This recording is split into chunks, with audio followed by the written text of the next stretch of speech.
Salut les amis, un Québécois aux Philippines, Yves.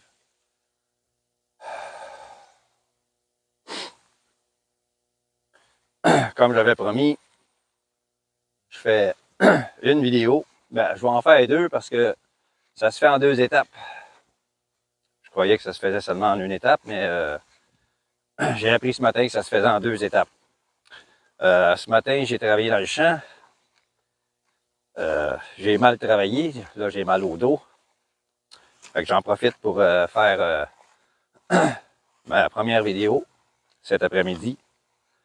La première étape, c'est de ramasser tout ce qui peut être bon. Je vais vous montrer ça. Les mouches. Vous voyez, ça, c'est mes plantes camotées. Là. Ça, c'est un étang. Là. Habituellement, il y a des courants après ça. Bien, comme celle-là ici. Celle-là ici, là. Hein, ça court, ça court, ça court, ça court. Et on prend le bout. Ça. Coupe ça ici. Et on le garde.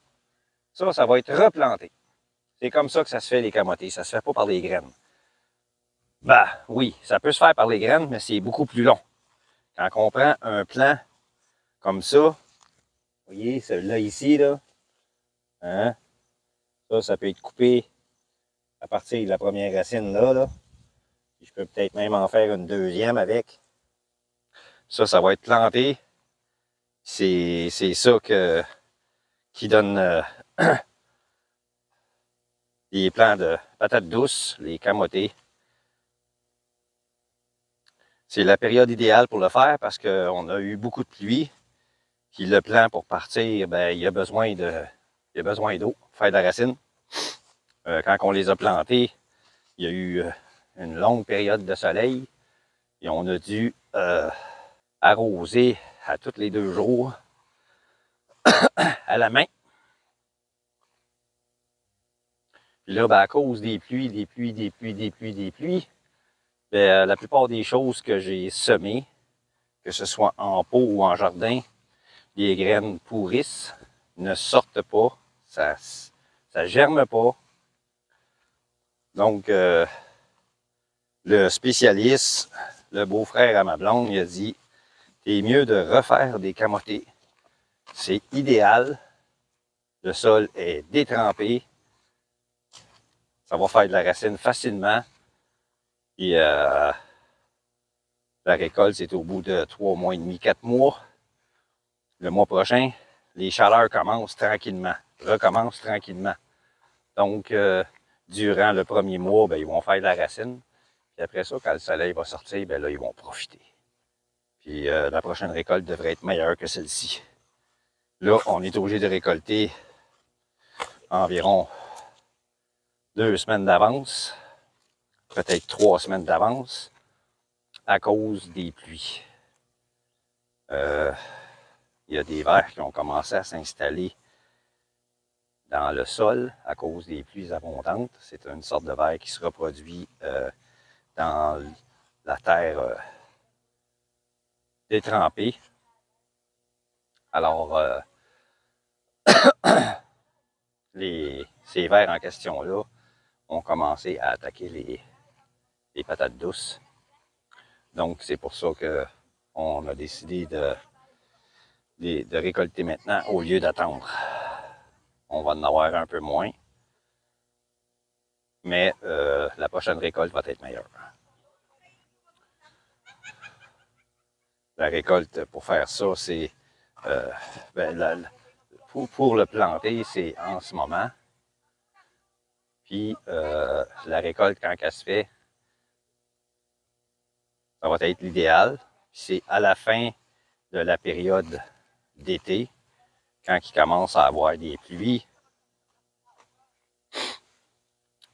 quand la saison des pluies est pour commencer, fin juillet, début août, c'est là que c'est le temps aussi de les planter et de récolter 4 mois plus tard. Donc, nous autres, on l'a fait. On a fait un entre-saison. Au début, c'était trop ensoleillé. On était obligé d'arroser à la main. Puis là, ben, à cause des pluies abondantes, on est obligé de récolter plus tôt. Donc, les patates douces vont être plus petites, puis probablement qu'il va en avoir moins aussi. Mais la bonne chose là-dedans, c'est toujours une chose positive, hein, on ne peut pas toujours regarder le négatif, c'est que on a du plan. Ce coup-ci, au lieu d'investir 3000 pesos en plan, ben mes plans, je vais les avoir. Ils sont en train de les récolter. Vous voyez là-bas. Je vais vous montrer les tas qui se font.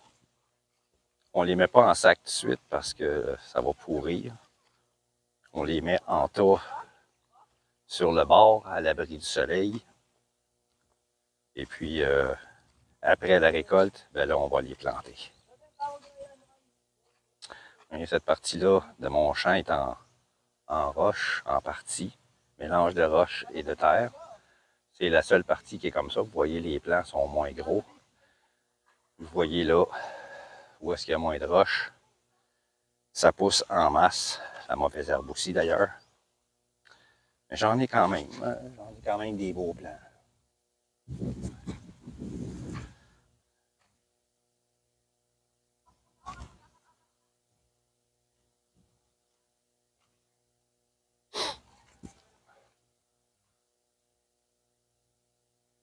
Il y en a encore pas mal à ramasser dans les plants.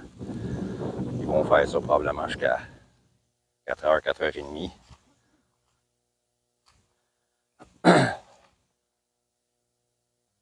Il met des tas sur le bord. Je vais aller vous montrer ça.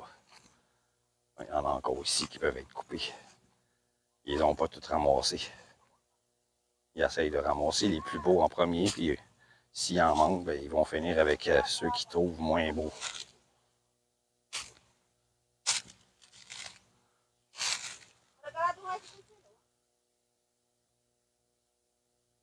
Où est-ce qu'il a mis ça? Je l'ai vu mettre des tas. Et ici, ça va, c'est sur le bord, comme ça, à l'abri des arbres. Ah, il y en a un tas là. Il va les protéger ensuite en mettant, vous voyez, ça c'est toutes les camotés qu'il met là, tout en tas. Et ensuite, il va mettre des sacs comme ça par-dessus. C'est ça qu'il a fait là. On a mis un tas là. Ça va tout être à planter. Il y en a un autre tas ici. Les gens pourraient penser que ça va se perdre. Non, ça ne se perdra pas. Parce que même si le bout est séché, c'est une plante courante, ça court. Donc, ça peut grimper. Il y en a qui font de la patate douce en hauteur. Au lieu de laisser courir le plant au sol, vous voyez, il y en a mis d'autres ici. Il y a mis des branches comme ça par-dessus.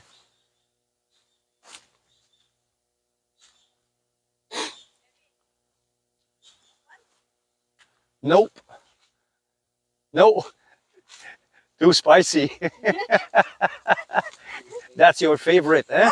Yeah. Yeah. Oops. Be careful. The barbed wire. Be careful of your pants.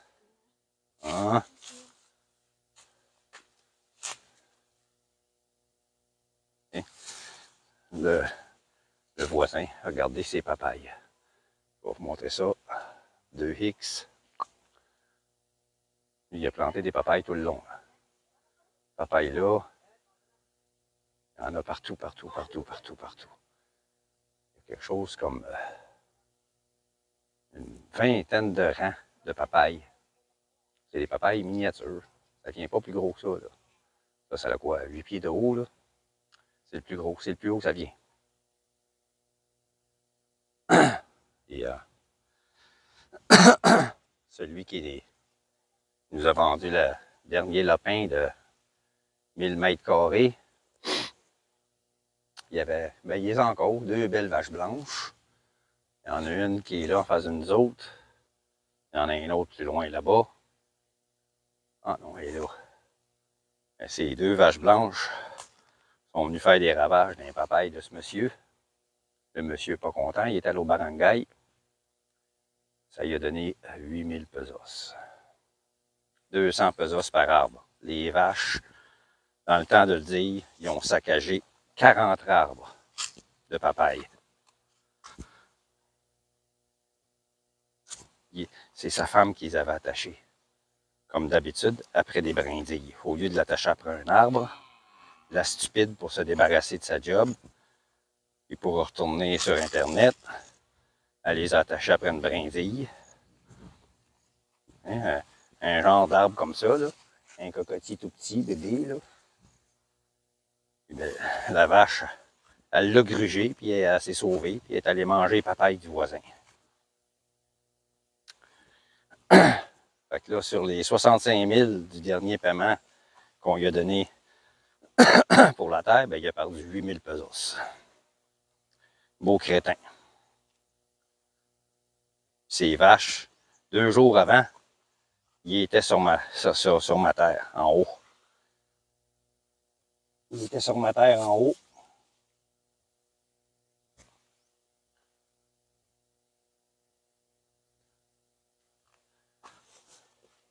Il y en a une qui est venue ici, elle a cassé un bananier. Les hosties de vaches de calice. Ils sont pas capables de les attacher comme du monde. C'est pour ça que je veux clôturer. Pour empêcher les vaches, les chèvres, puis les chiens, les voisins, de venir chez nous. Juste pour vous donner une idée là, de la manière que je pense. Je sais pas si vous êtes comme ça aussi, là. Mais on dit souvent « Karma is a bitch ». Les chiens du voisin qui étaient tout le temps ramassés chez nous, qui essayaient de rentrer dans la maison, des fois, où il y en a un des deux, un petit, s'il n'y avait pas son quota de jappement, lui, là, il se plantait en face de moi, là, sur le terrain, là, entre deux cocotiers, puis il jappait pendant une demi-heure, en me regardant. J'y lançais des roches, trop crétin pour avoir peur, il restait là. Il continuait à japper. Mais, juste pour vous dire, Karma is a bitch. Lui puis l'autre chien, celui qui a essayé de me mordre, sont tous les deux morts du parvovirus. Tiens-toi. Puis le troisième, mais lui, il est tellement maigre, il est tellement faible que j'ai entendu japper une fois depuis que les deux autres sont morts.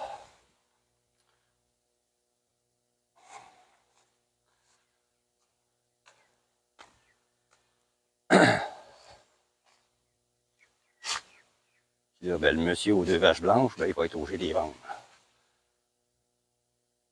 Là, il n'y aura pas le choix parce qu'il nous avait dit, je vais les vendre, les vaches. Quand on lui a dit, hey, ils sont venus sur mon terrain puis ils ont marché dans mon jardin. Ils sont venus marcher dans mon jardin en haut. Ils ont cassé une papaye. Ils sont venus marcher ici. Ils ont arraché des cordes. Ils ont marché sur un de mes plants. Ils sont venus se promener ici, puis hein,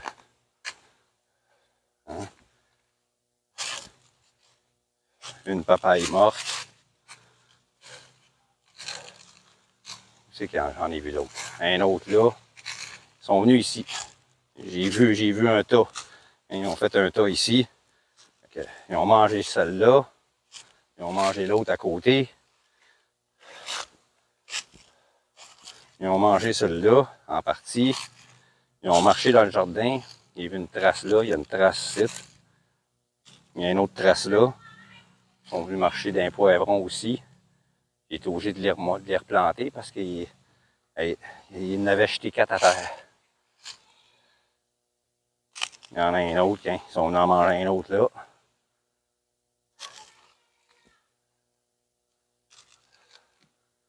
À 2h30 du matin, ma blonde s'en est rendue compte après qu'elle ait fini de travailler. Elle s'en est rendue compte, puis elle les a pognés, elle les a attachés là-bas, après des cocotiers. Le lendemain matin, il n'était plus là. Il était venu chercher. Fait que là, elle s'est renseignée c'était à qui, puis on a su que c'était celui qui nous a vendu à la terre, celle-là. Là. La terre qui est ici, là, 1000 pieds carrés. C'était à lui les vaches. Fait qu'il est allé dire, puis il dit oui, je vais les vendre. 2 jours plus tard, ils les avaient toujours pas vendus. Ces crises de vaches, ils ont coûté 8000 pesos. Il va peut-être les vendre, ce coup-là, l'imbécile.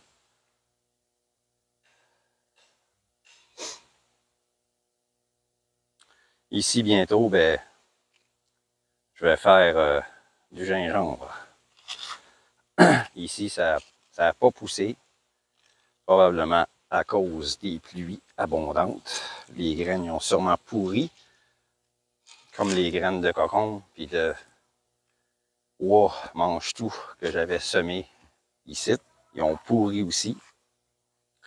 Là, je ne sais pas ce que les nouveaux vont donner. J'en ai ressemé. Je ne sais pas ce que ça va donner, s'ils vont enlever ou ben non, s'ils ont pourri eux autres aussi. Parce que le sol est encore détrempé. Il arrête de mouiller 4-5 heures, puis il recommence après.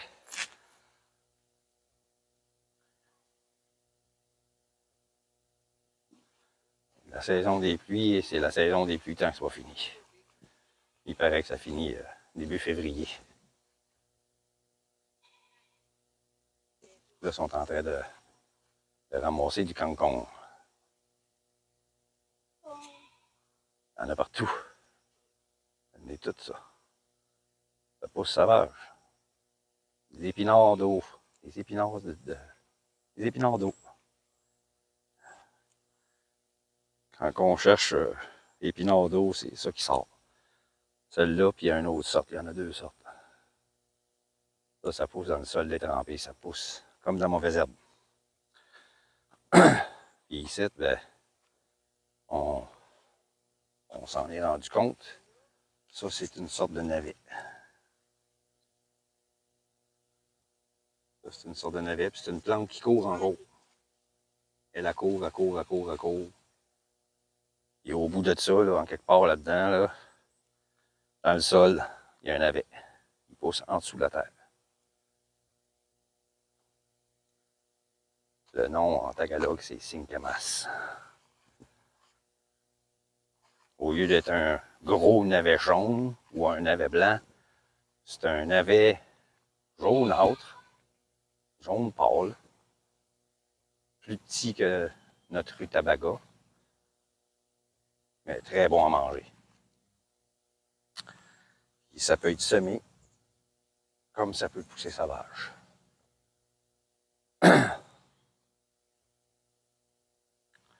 Ce qui a profité beaucoup, c'est les arbres locaux. Ça, c'est une tige que j'ai pognée. L'ancienne maison que je louais. C'était... Je vais remettre ça à 1. Là, j'étais à 2. C'était un petit peu trop proche. Hein? C'était à peu près long comme ça. Que j'ai coupé. J'ai mis dans l'eau. Ça a fait des racines. Je l'ai planté. Ça a donné ça. Un arbre fruitier, ça. Je sais pas lequel. Ma blonde le sait.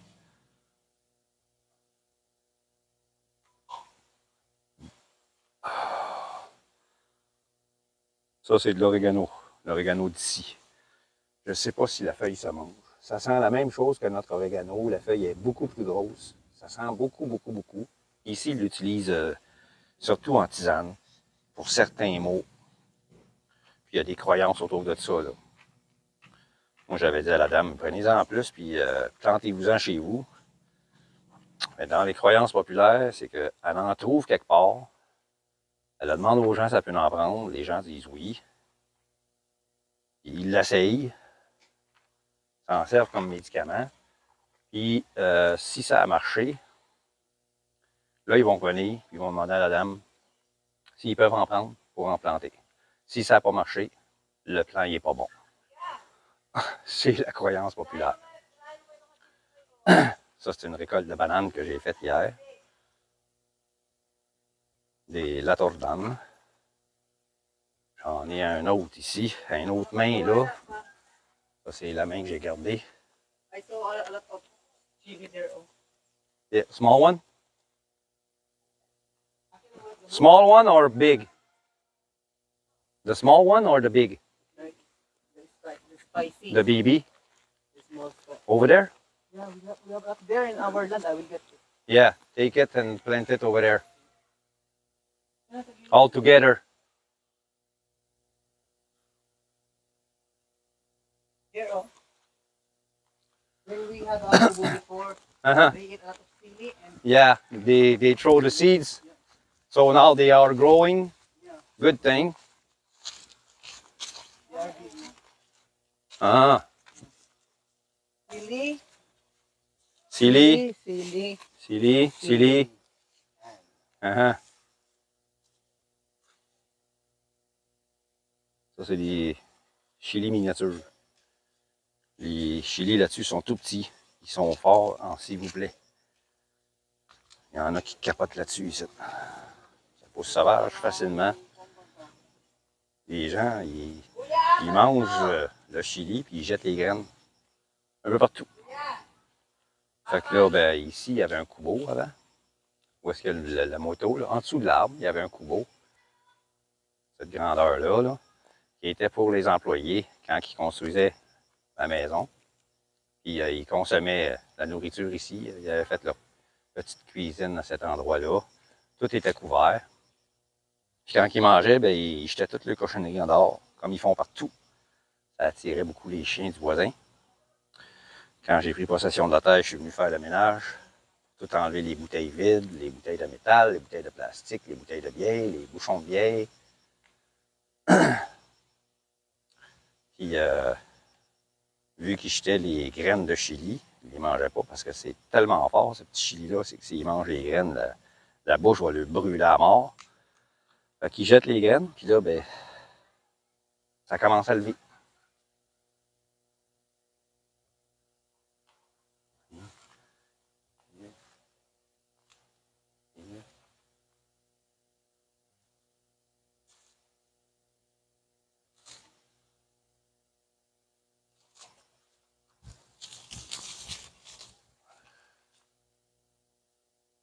Lui c'est mon spécialiste.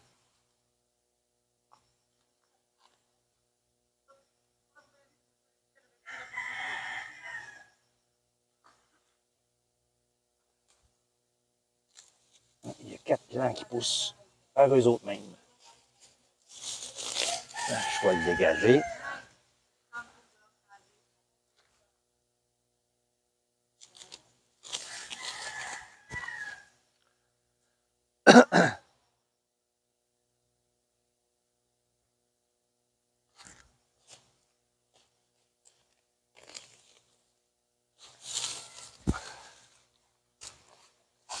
Ici, il y a beaucoup de mauvaises herbes rampant, envahissant.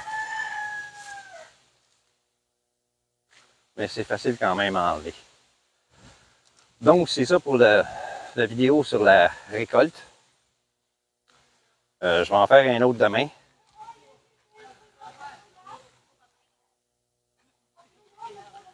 Et je vais demander à ma blonde si c'est le temps de ramasser les navets, les cinquemas. Elle est encore en train de raconter des histoires. Elle aime ça parler. C'est une parleuse. Mais tout le monde l'aime. Justement pour ça. Elle parle à tout le monde. C'est une raconteuse d'histoires en même temps. Tout le monde sont fascinés par ses récits.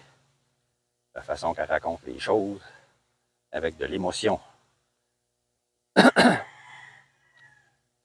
Fait que je vous laisse là-dessus, les amis.